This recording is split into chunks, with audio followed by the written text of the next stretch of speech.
Hi everyone, this is Miss Elise from the Addison Public Library, and I'm going to teach you how to make something today.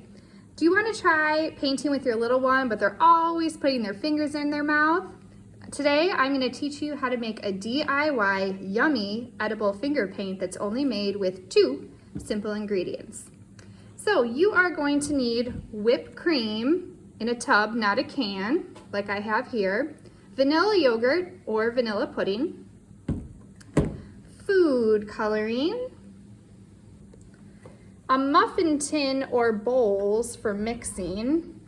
Here I have a muffin tin, spoons for mixing, here they are,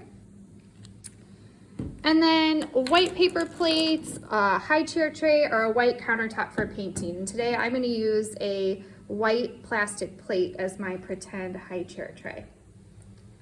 So the first thing you are going to do is you are going to spoon whipped cream, vanilla yogurt, or vanilla pudding into the muffin tin or small bowls like I've done here.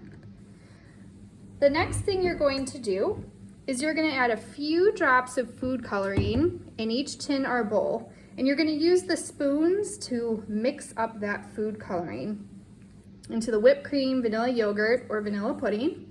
If possible, have the 3 primary colors, red, yellow, and blue, and you can mix these primary colors together to make other colors. For example, yellow and blue make green, yellow and red make orange, red and blue make purple, red and green make brown, and red and white make pink.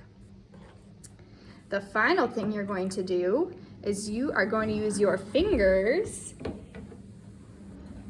and you can dip it into the whipped cream, vanilla pudding, vanilla yogurt, and you're going to use it to finger paint on a white surface.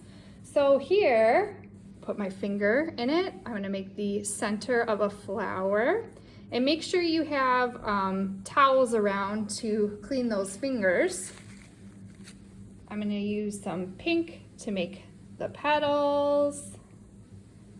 Here they go. And then I'm going to use green to make the stem and the leaves. And this can be super fun for your little one. Obviously, they're going to want to stick their fingers in their mouths and taste either the whipped cream, the yogurt, or the pudding. And you just let them have fun with it. So there will be a craft instructions sheet at the library. I hope you had a good time learning from me today, and I hope to see you at the library soon. Bye.